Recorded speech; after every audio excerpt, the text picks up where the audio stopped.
Michael Sterling stood motionless at the threshold of his penthouse, staring at the young woman kneeling on the polished marble floor of his living room. The bright yellow rubber gloves on her hands were far too large for her slender fingers. Her burgundy uniform with a white collar looked as if it had been borrowed from someone twice her size. This was not Mrs. Hannah. This girl was maybe 24 years old, her blonde hair tied up in a messy bun, and she clearly had no idea that she had just completely disrupted his carefully ordered world. The girl looked up and caught sight of him. Her eyes widened in panic. "Mr. Sterling, I am so sorry. I did not hear you come in." She scrambled to her feet so quickly that she nearly knocked over her bucket of cleaning water. "I am Zoe. Zoe Miller, Mrs. Hannah's daughter." Michael frowned, his brow furrowing as he set his briefcase down.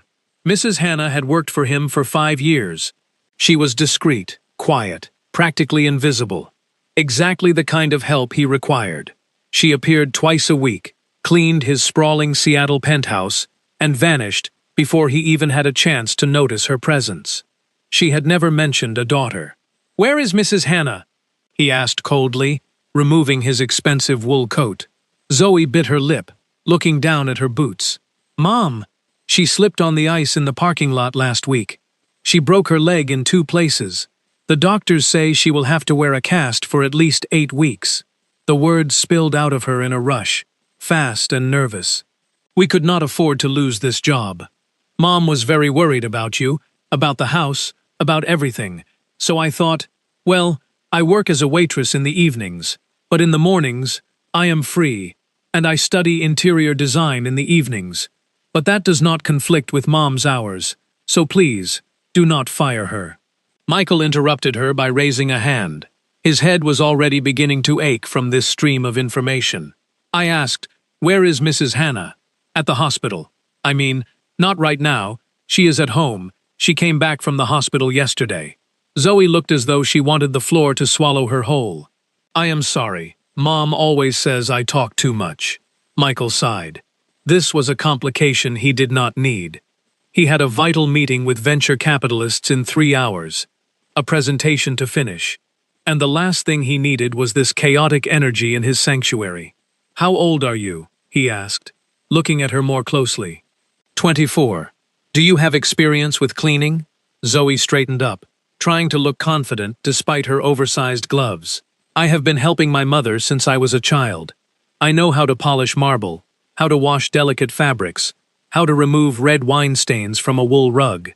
She hesitated, then added, "And I also know that this gray wall makes this entire space feel very depressing." Michael blinked. "Excuse me? I am sorry." Zoe covered her mouth with her hand. "That is none of my business. I just study interior design, and sometimes I cannot help but notice." "The color of my wall is not up for discussion," Michael said dryly. "I need someone who cleans discreetly and efficiently. Can you do that?" "Yes, of course. Absolutely." Zoe nodded vigorously. "You will not even know I am here, like a quiet cleaning ghost." Michael had his doubts that this girl could be quiet for 5 minutes, but his options were limited. Mrs. Hannah was reliable, and finding a replacement in the middle of the week would be problematic. Fine, 8 weeks until Mrs. Hannah returns. The same days, the same hours, the same rate. Zoe's face brightened like the sun. "Thank you. Thank you so much. You will not regret this. I promise." Michael nodded and turned toward his home office down the hall. He had work to do, but just as he closed his door, he heard something that made him freeze. Music. Traditional jazz, loud and joyful, flowed from the living room, and then a voice. Zoe was singing, completely off-key, the words to an old love song. Michael closed his eyes and massaged his temples. These were going to be the longest 8 weeks of his life. But downstairs, Zoe smiled, scrubbing the marble floor, thinking the exact same thing. This was going to be interesting. Michael tried to focus on his presentation for the investors, but it was impossible. The music from downstairs changed to something even louder. A modern remix of a classic tune, and Zoe's singing, while still completely tone-deaf, sounded even more enthusiastic. He stood up from his desk, ready to go downstairs and request silence. when he heard her voice right outside his office door. "Mr. Sterling, I am sorry to bother you, but why do you have so many books on business and management, and not a single novel?" Michael opened the door abruptly. Zoe stood there with a mop in one hand and a rag in the other, looking at his bookshelves in the hallway with genuine curiosity. "That is none of your business," he replied sharply. "Of course not," Zoe agreed quickly. "But you know, reading only about work is a bit like eating only one product. A person needs variety. Chocolate cake is delicious, but you cannot eat only chocolate cake your whole life, right?" Michael narrowed his eyes. "Did you just compare business literature to chocolate cake?" "Well, yes." Zoe smiled uncertainly. "It was meant to be a compliment. Chocolate cake is delicious." "I have work to do," Michael said slowly, as if speaking to a child. "Could you please clean more quietly?" "More quietly?" Zoe frowned. "But music helps with cleaning. It makes the time go by faster. Not for someone trying to concentrate." "Oh," Zoe looked genuinely surprised. "I did not think about that. I am sorry." She pulled out her phone and turned the music down. "Is that better?" "It would be perfect without music, but then it would be so quiet and sad." Zoe tilted her head. "Do you always work in total silence? That cannot be healthy. People need music, laughter, life around them." Michael felt the tension rising in his jaw. Mrs. Hannah never had a problem working in silence. Mom is different. I cannot be quiet." Zoe shrugged helplessly. "I tried, really, but then I start thinking out loud, and that is even worse. For example, right now, I am thinking that this wall color is truly very depressing, and that you should have more plants in this house, and that your refrigerator is full of expired yogurt." "You were checking my refrigerator?" Michael's voice was dangerously quiet. Zoe froze. "I had to wash it. It was part of Mom's duties, and I could not help but notice that you have 8 yogurts, of which 6 expired 2 weeks ago." Michael closed his eyes and took a deep breath. "Please, just please finish cleaning in silence, if it is possible." "Sure, absolutely. I will be as quiet as a mouse." Zoe made a gesture of locking her lips and throwing the key over her shoulder. Michael returned to his office and closed the door. For the next 10 minutes, there was blessed silence. He began to breathe a sigh of relief. Maybe she could do it after all. "You know what is funny?" Zoe's voice drifted from the hallway. "Mom said you almost never eat at home, only takeout. That cannot be healthy. My father always said, home-cooked food heals the soul." Michael opened the door again. "I thought you were going to be quiet." "I was for 10 minutes. That was a long time." Zoe was now kneeling, scrubbing the hallway floor. "But then I thought about all that takeout food, and I had to say something. You know, restaurant dumplings never have as much love as homemade ones." "Love? Yes. Mom always says the secret to good dumplings is the love you put into kneading the dough." Zoe looked at him with a smile. "Maybe one day I will bring you some of ours. Mom makes the best dumplings in all of Seattle." Michael did not know what to say. He stood there, looking at this girl kneeling on his floor, talking about love in dumplings, with such enthusiasm as if it were the most important thing in the world.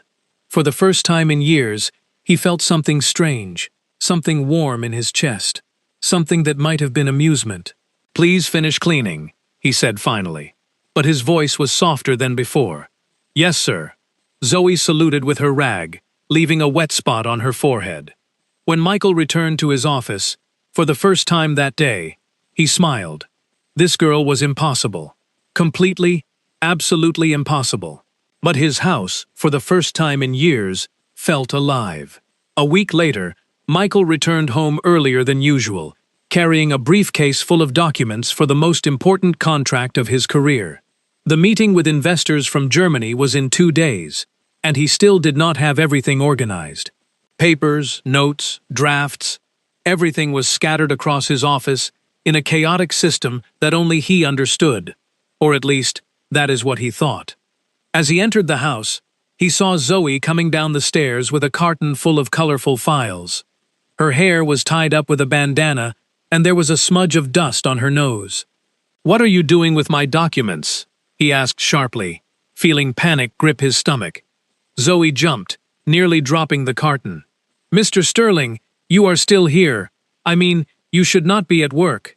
Answer the question. What are you doing with my papers?"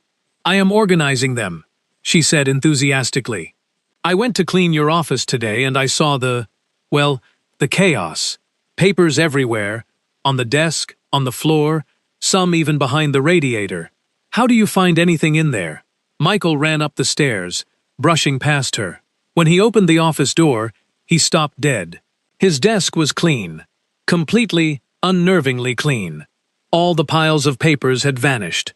The walls now had a colorful mural, a large corkboard with documents pinned according to some system he did not understand. Yellow, blue, green, and pink sticky notes covered everything like a rainbow eruption. "What did you do?" he whispered, feeling as though the world was collapsing. Zoe entered behind him, still holding the carton. "I created a system. Look, yellow is contracts to sign, blue is technical documents, green is correspondence, pink is deadlines." She walked up to the board, pointing with pride. "And here I created a timeline for the entire project. Each stage has its own section, with dates and responsible people. See, it is logical and visually clear.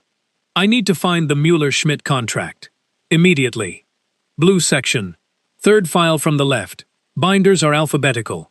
Zoe handed him the blue file. Michael opened it with trembling hands. The contract was there, along with all the addendums organized chronologically. But that was not the end. Zoe had attached small, colorful sticky notes with memos. Page 7 requires the signature of the CFO. Appendix B. Check dates before the meeting. "How did you know?" he began. "I read very quickly," Zoe replied with a smile. "And I study interior design, so I understand systems of spatial organization. I thought I could apply the same principles to documents. Information is also a kind of space, is it not?" Michael sat heavily in his chair, staring at the board. It was brilliant. Completely different from his way of working, but brilliant. He could now see the entire project at once. All the dependencies, all the deadlines. "Are you angry?" Zoe asked quietly, losing her confidence. "Mom always says I am too invasive, that I cross the line. Can I put it all back the way it was?" "No." The word escaped Michael before he could think. "No. This is good. Very good. Actually," Zoe's face brightened. "Really?"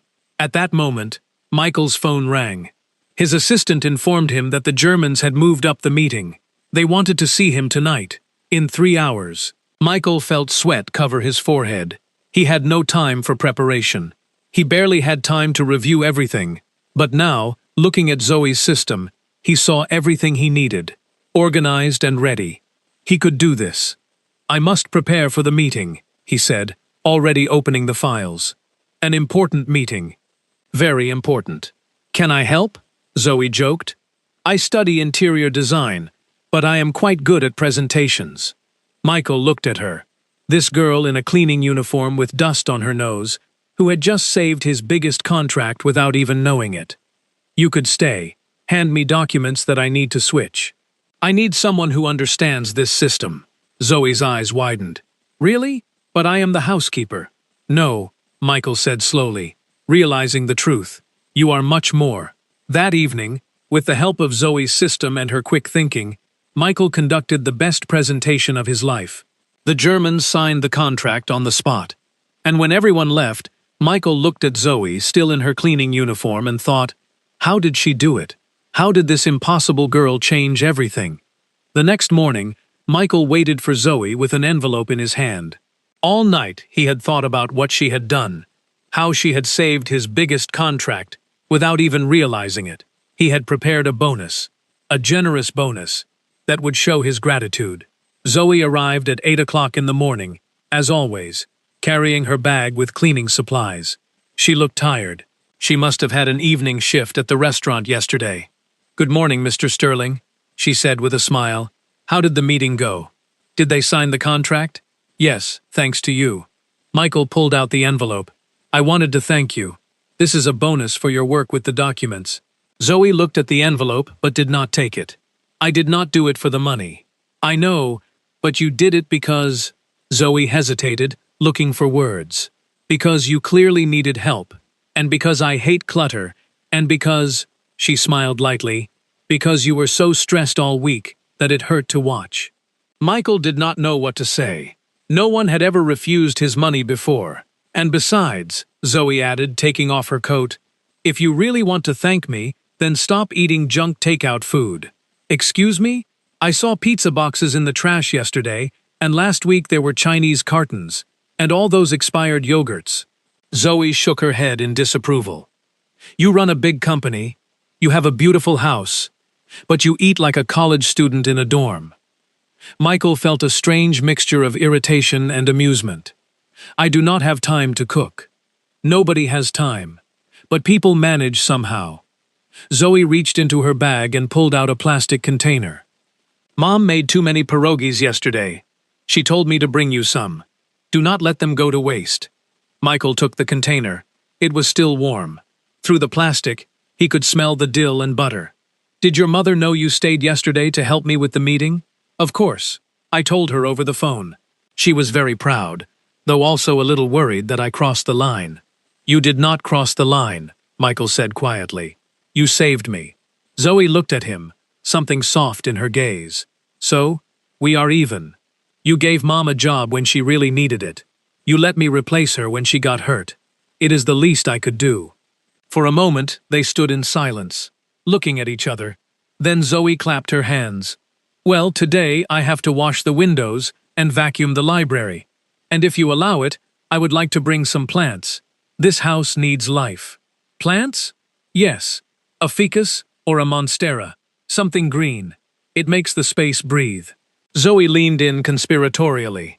And besides, they say talking to plants is good for mental health. You could try it, instead of talking only to the computer. I do not talk to the computer. But you yell at it. I heard you last week, how you cursed because the connection froze. Michael felt himself blushing. It was frustrating. That is exactly why you need a plant and proper dumplings. Zoe pointed at the container. Heat them up in a pan with butter. Not in the microwave. Never in the microwave. Are you always this bossy? Only when it comes to food and interior design. Zoe smiled broadly. But Mom says, that is one of my best traits. I care for people, even if they do not care for themselves. Michael watched as she walked to the kitchen for a bucket, humming under her breath. He looked at the container of pierogies in his hands, at the envelope with the bonus she refused to take, at the colorful system in his office that had changed his life. This girl was like a tornado. She had fallen into his ordered, sterile world and turned everything upside down. And the strangest thing was that he liked it. That evening, Michael heated the pierogies exactly as Zoe had instructed, in a pan with butter. They were the best he had eaten in his life. Sitting alone in his big dining room, for the first time in years eating home-cooked food, Michael thought about Zoe, about her smile, about her talkativeness, about how much she had changed his life in just 1 week. And for the first time, he wondered what would happen when those 8 weeks were over. 2 weeks later, Michael had a problem. He had been invited to a charity gala, one of those elegant events he hated, but had to attend for business reasons. The problem was not the event itself. The problem was the fact that there would be dancing. Traditional Polish polonaise. And Michael had no idea how to dance the polonaise. That day, Zoe arrived at the house as always, singing something about flowers and love. Michael waited for her in the living room, looking uncharacteristically nervous. Mr. Sterling, everything okay? She asked, taking off her coat. You look like you saw a ghost. I need a favor, he said with hesitation. Zoe raised her eyebrows. A favor from me? I have an event on Saturday. There will be a traditional dance, a polonaise. Michael ran a hand through his hair. I do not know how to dance. For a moment, Zoe just stared at him. Then she burst out laughing, a loud, joyful laugh that filled the entire living room. You do not know how to dance a polonaise? But you are Polish. I was too busy building a company to go to dance lessons, Michael grumbled defensively. Zoe wiped tears of laughter from her eyes. Oh my God, that is okay. Okay, I can teach you, But we only have 3 days, so you must be a diligent student. Seriously? You will help me? On one condition. Zoe crossed her arms, trying to look serious, but the corners of her mouth still trembled with a smile. Stop calling me Ms. Miller. That is too formal when we are going to be dancing together. Fine, Zoe. Better? Zoe clapped her hands. Well then, let's start. But first I have to move the furniture. For the next 10 minutes, Zoe transformed Michael's elegant living room into a dance floor, pushing aside sofas, moving the rug, creating space. Michael stood to the side, feeling increasingly foolish. Okay. Zoe placed her phone on the shelf, playing the traditional Polonaise music. The basics are simple. It is a 3-step dance. 1, 2, 3. 1, 2, 3. 1, 2, 3. Watch my feet. She demonstrated the steps, moving with grace and lightness that surprised him.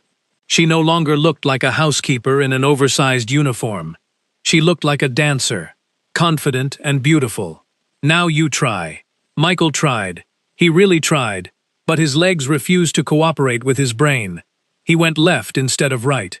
His feet tangled, and he nearly fell. Zoe burst out laughing again. Mr. Michael, you are the most successful businessman I know, but you cannot count to 3. It is harder than it looks, Michael defended himself, feeling his cheeks burn. Let's try together. Give me your hand. When Zoe took his hand in hers, Michael felt a strange electric sensation running through his arm. Her other hand rested lightly on his shoulder, and his own hand found a place on her waist. It was the first time he had touched her that way. Okay, feel the music. 1, 2, 3. I step back, you step forward. They began to move. Michael immediately stepped on her foot. Sorry, it is okay. Let's try again. He stepped on her foot again. And again. And again. Maybe you should stick to contracts, Zoe teased. But her eyes were warm, without malice. Maybe I should hire a professional dancer as a double, Michael replied dryly. No, we do not give up. Zoe cupped his face in her hands, forcing him to look at her. Look at me, not at your feet. Feel the rhythm and listen to the music. They tried again. This time, Michael focused on her eyes, dark, full of encouragement and patience. He stopped thinking about the steps and just let his body follow her. 1 step, 2 steps, 3. Yes, that is it. Zoe beamed with pride. You did it. They continued dancing across the living room, awkwardly, with a few stumbles, but together. The music filled the space, and for the first time, Michael understood what Zoe meant when she talked about life in the house. It was not the walls, furniture, or decor. It was this moment. Laughter, music, human warmth. You see, Zoe said when the music ended, but they still stood close, not letting go. You are not hopeless. You just need someone to show you how to stop thinking and start feeling. Michael looked into her eyes, feeling his heart beating too fast. Thank you, he whispered. And Zoe, for the first time since they met, had nothing to say. The storm came without warning, typical for a Seattle spring, sudden and relentless. Michael was at the office, finishing a meeting, when his phone rang. It was Zoe. I am sorry to bother you, she said, her voice barely audible over the sound of the wind. The bus broke down. I will be late. Where are you? He asked immediately. At the corner of 4th and Pike. But do not worry. I will wait for the next one. Do not move. I am coming for you. 15 minutes later, Michael saw her standing at the bus stop, completely soaked. Her hair was plastered to her face. Her clothes were wet through, and she was shivering like a leaf. Something squeezed his heart at the sight. He stopped the car and jumped out, not caring that he was getting wet himself. He took off his blazer and wrapped it around Zoe. You are completely soaked. It is just water, Zoe tried to joke, but her teeth were chattering. Get in immediately. In the car, Michael turned the heating to the maximum. Zoe huddled into herself, trying to get warm. I am sorry for the mess, she muttered. I will ruin your seat. Worry about yourself, not the seat. Michael cast her a sharp look. You could catch a cold. Why didn't you wait in a store? I did not want to be even later. Mom always said punctuality is respect. Your health is more important than punctuality, Michael grumbled, driving through the flooded streets. When they arrived at his house, Zoe was still shivering. Michael made a decision. First, you will take a hot shower, then have some tea. Discussion is not an option. But I should be cleaning. Zoe, his voice was firm. Shower. Now. When she came out of the bathroom 20 minutes later, dressed in his oversized gray sweatpants with her hair wrapped in a towel, Michael was waiting with a cup of steaming tea. Do you feel better? Yes, thank you. Zoe took the cup, warming her hands on it. That was very nice of you. I could not leave you there. Michael sat opposite her. Besides, your mother would kill me if something happened to you. Zoe laughed. That is true. Mom can be terrifying when she wants. I will tell you something, Michael began. Since you have been working here, this house has changed. It is not just about cleanliness or organization. It is warmer, more like a home, and not just a place where I sleep. Zoe looked at him, surprised. Really? Really? Michael hesitated, then added, and I am changing too. I eat home-cooked food. I listen to music. Yesterday I even bought a plant. You bought a plant? Zoe's eyes widened. Which one? A ficus, just like you advised. He smiled lightly. The salesman at the store was shocked that I even knew what a ficus was. Zoe burst out laughing, that honest, joyful laugh that always lit up the room. Can you take me home? She asked after a while. I do not want to ride the bus in this. Of course, but… Michael stood up, walking to the window. The downpour had intensified. Maybe we should wait until the storm lets up a bit. Okay. Zoe curled up with the cup. In that case, maybe we can continue our dance lessons. The gala is already on Saturday. Michael looked at her, the small figure in his oversized sweats, with pink cheeks from the hot tea, with eyes full of warmth. Fine, he agreed, but this time without shoes. My feet need a rest. Zoe laughed and set the tea aside. Michael turned on the music and held out his hand. They danced in the living room while the storm raged outside. This time, Michael almost didn't step on her feet. They moved together naturally, as if they had been dancing for years. You are making progress, Zoe whispered. I have a good teacher. When the song finished, they did not pull away. They stood close, too close. Michael's heart was beating like crazy. Zoe looked at him, and in her eyes, he saw something that made him forget to breathe. But then her phone rang. It was Mrs. Hannah, worrying about her daughter in the storm. The moment popped like a bubble. Michael drove Zoe home an hour later. The storm had eased, but something between them had changed. Something bigger than the storm, more dangerous than the rain. When he drove back and looked at her small, humble house, so different from his villa, he felt a sting of something in his heart. It was the gap between their worlds, and for the first time in his life, Michael regretted that this gap existed. Saturday evening, Michael stood in front of the mirror, adjusting his bow tie. The charity gala was at the most expensive hotel in Seattle, full of businessmen, politicians, and elites. Exactly the kind of event he knew like the back of his hand. But this time, he felt different. Nervous, excited. He wanted to impress Zoe, to show her that he had mastered the Polonaise. When his phone rang, he smiled. It was her. Good luck tonight, she said cheerfully. Remember, 1, 2, 3, and do not think, just feel. I will remember. Thanks for everything, Zoe. You are welcome. The gala was exactly as he had expected. Elegant, at times boring, full of artificial smiles, and talk about business. But when the Polonaise began, Michael felt a surge of confidence. The steps Zoe had taught him came back naturally. He danced with the wife of one of the investors, and to his own surprise, he did not step on her once. After the dance, he decided he would do something different, something spontaneous. He slipped out of the gala early and went to a small diner that Zoe had mentioned one day. The best grilled cheese in all of Seattle, she had said with a sparkle in her eyes. Michael had never been there before. The place was modest, simple, full of ordinary people, workers after their shift, students with books, older couples over tea. He ordered a grilled cheese and a soup, feeling strangely out of place in his expensive suit. But the food was incredible. Simple, honest, full of flavor, nothing like the artificial dishes from elegant restaurants. Then, an idea came to him. On Monday, Michael waited for Zoe with a proposal. "I would like to invite you to dinner," he said before she could even take off her coat. "Tomorrow evening, if you want." Zoe froze. "Dinner? With me?" "Yes, as a thank you for the dance lessons and for everything else." Something flashed across Zoe's face. Joy, hesitation, uncertainty, everything at once. "Okay," she agreed finally, quietly. "But nothing fancy, okay? I do not feel well in those elegant places." "I have a better idea," Michael smiled. On Friday, he took her to that small diner, the same one he had been to on Saturday. Zoe was dressed simply.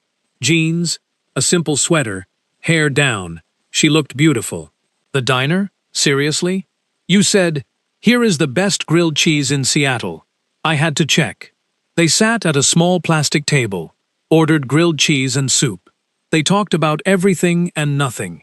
About her design studies, about his beginnings in business, about funny childhood memories. "You know what is the best thing about diners?" Zoe asked. "They are real. Everyone here is themselves.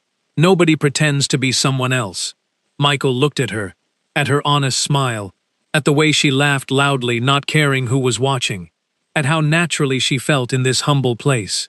"You are right," he said quietly. "This is better than any elegant restaurant." When they were leaving, Zoe accidentally tripped on the stairs. Michael caught her instinctively, his hands on her waist, her hands on his shoulders. They stood like that for a moment, too long for an accidental trip. "Thank you," Zoe whispered. "Always." But on the way home, Michael noticed something that made his heart stop. Zoe's best friend, Sarah, was standing across the street, looking at them with concern. The next day, Zoe came to work quieter than usual. She didn't sing, she didn't talk, she didn't comment on his decorative choices. "Did something happen?" Michael asked finally. Zoe turned. In her eyes was something sad. "Sarah saw us yesterday. She warned me." Her voice trembled. "She said, 'I am falling in love with you, and that it can only end in pain.' Zoe. And the worst thing is that she is right." Zoe clenched her fists.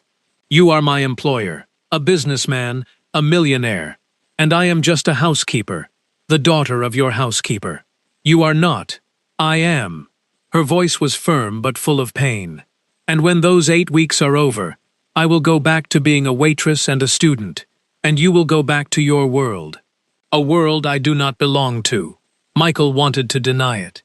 He wanted to say she was wrong, that it could be different.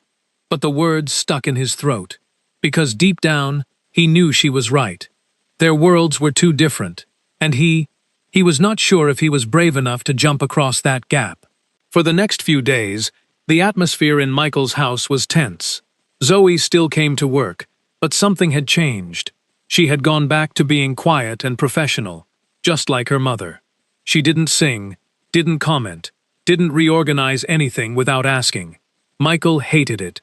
He missed her laughter, her talkativeness, how she filled the house with life. That day, he had an important meeting at home with Diana Kowalski, his business partner. Diana was 5 years older than him. Elegant, educated, from good Seattle elite circles.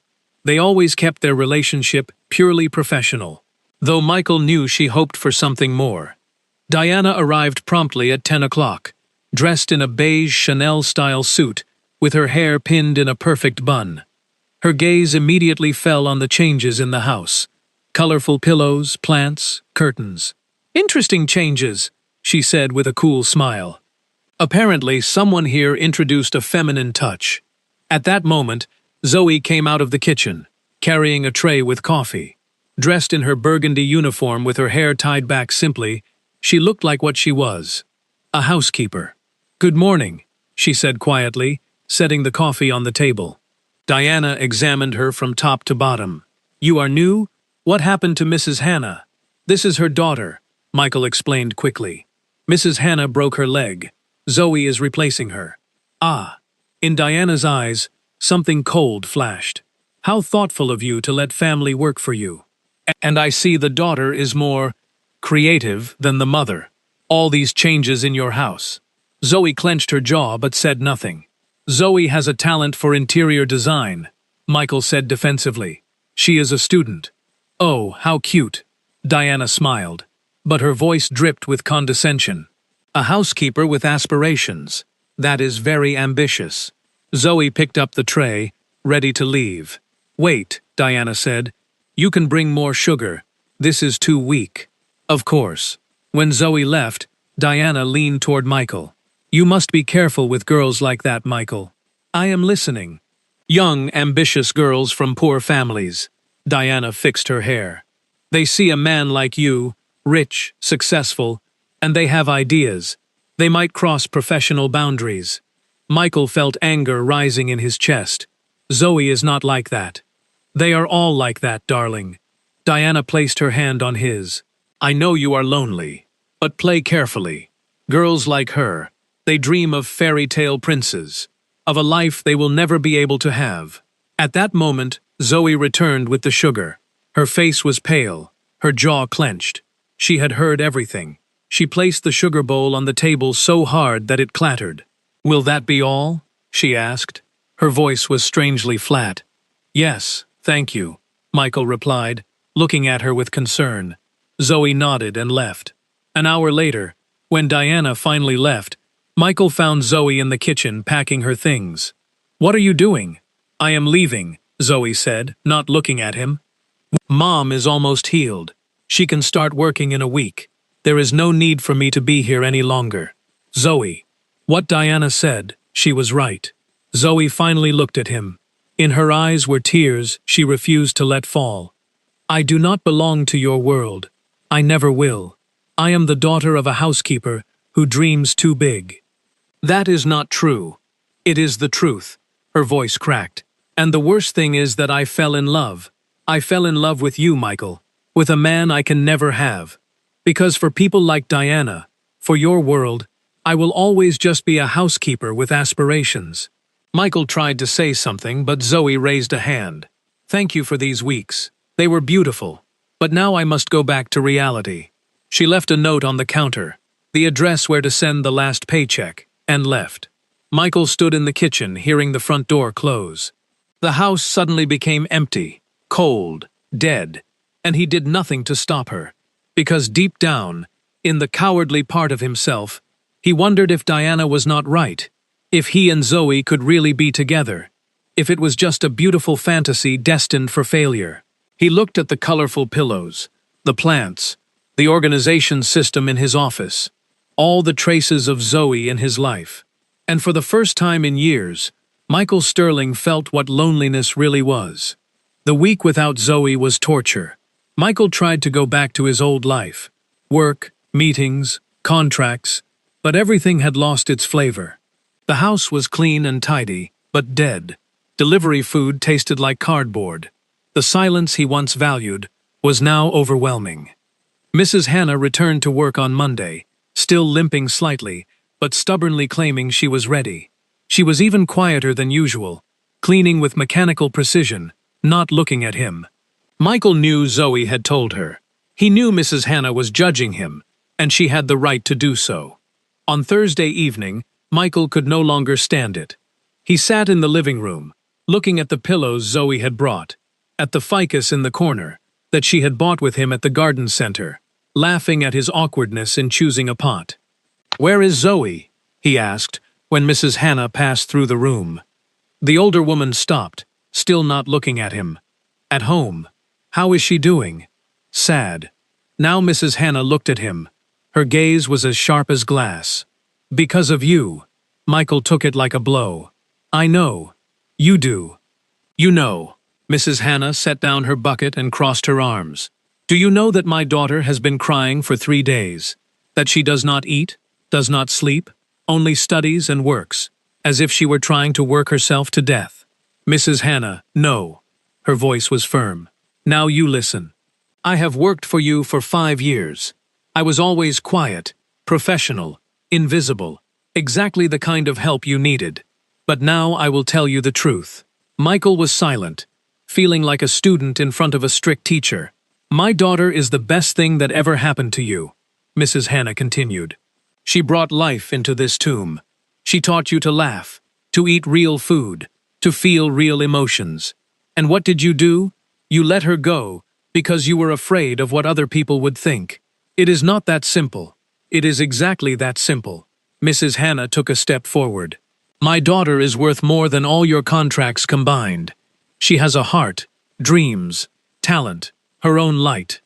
If you do not see that, if you let people like that elegant woman in the beige suit tell you who is good enough for you, she paused, shaking her head in disappointment, then you are rich, successful, and stupid. Very stupid. The words hit Michael like a physical blow. No one had ever spoken to him like that. No one had ever had the courage, and every word was the truth. You are right, he said quietly. Mrs. Hannah blinked, clearly surprised. You are absolutely right, Michael repeated, standing up. I am a coward. I was so busy worrying about what others would think that I did not consider what I really wanted, who I really wanted to be. And, Mrs. Hannah asked sharply, I want to be a man who deserves Zoe. Michael felt something in his chest break, some wall he had been building for years.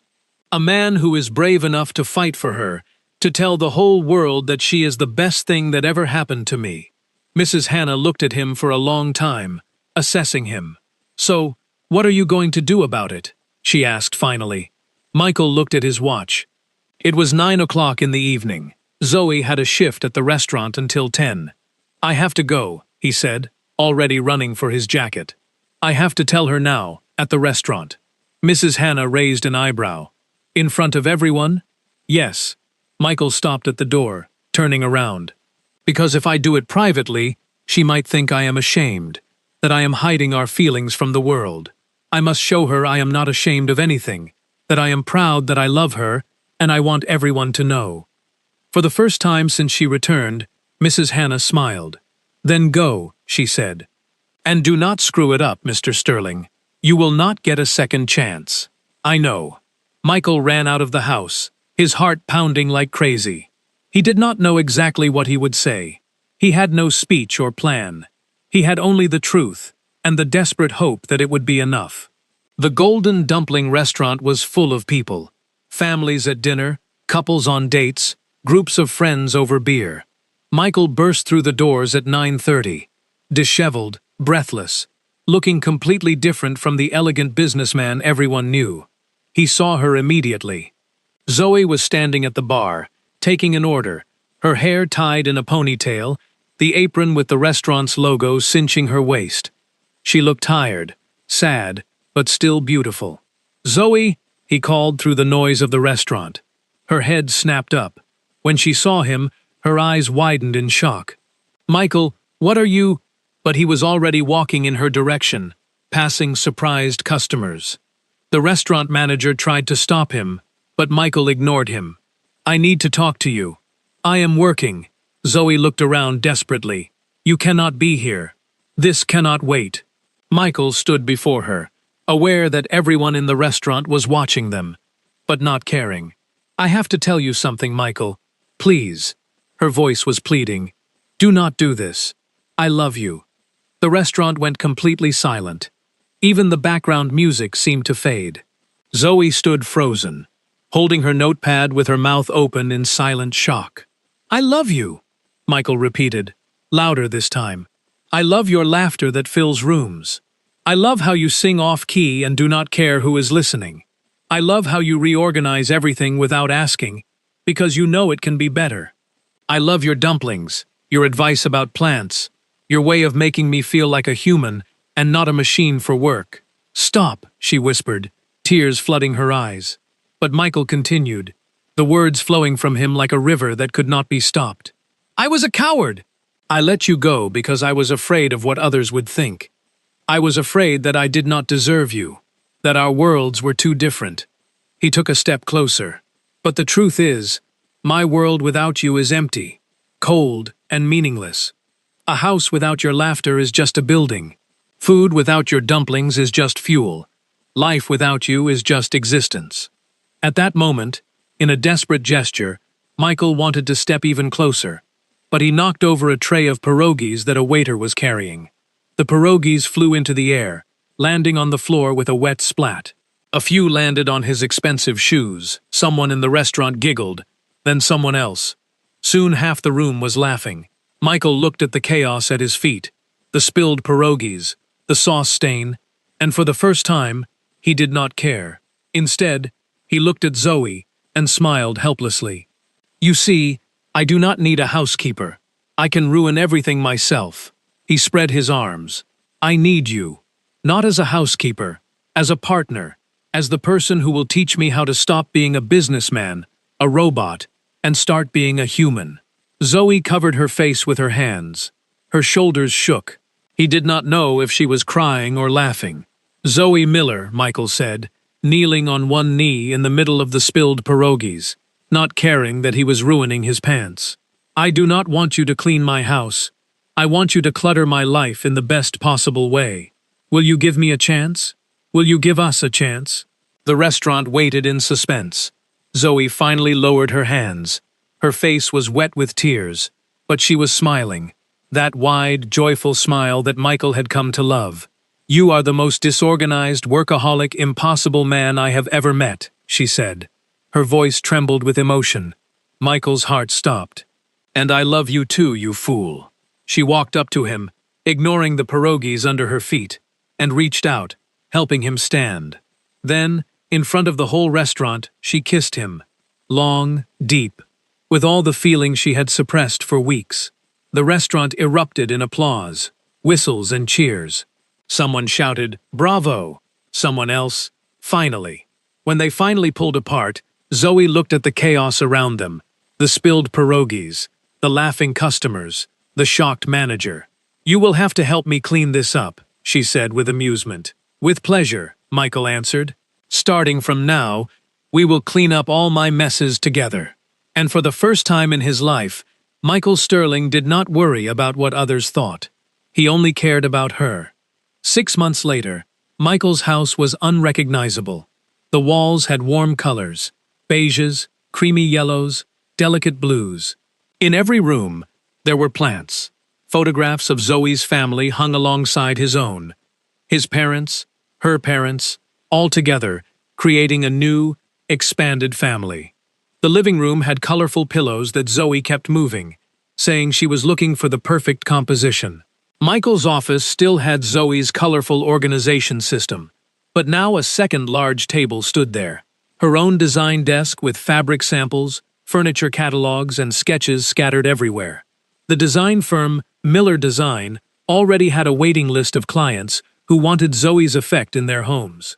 Michael invested in the company, but insisted that everything be in her name. "Your talent, your business, your success," he said firmly. Every Sunday was sacred. Mrs. Hannah came for dinner, always commenting that finally, someone taught this boy what a real home is. Michael tried making pierogies. They always came out crooked. Some exploded during cooking, but everyone ate them, laughing. "At least you are trying," Zoe would say, kissing him on the cheek. Diana tried one more time. She offered Michael a lucrative business partnership. During an elegant dinner, he declined politely. "I already have the best partner I could ever want. She reorganizes my life, from the office to my heart." The house, which was once a cold mausoleum of marble, was now full of laughter and music. Zoe still sang off-key while cooking, discussing what color to paint the guest room, and making plans for the future.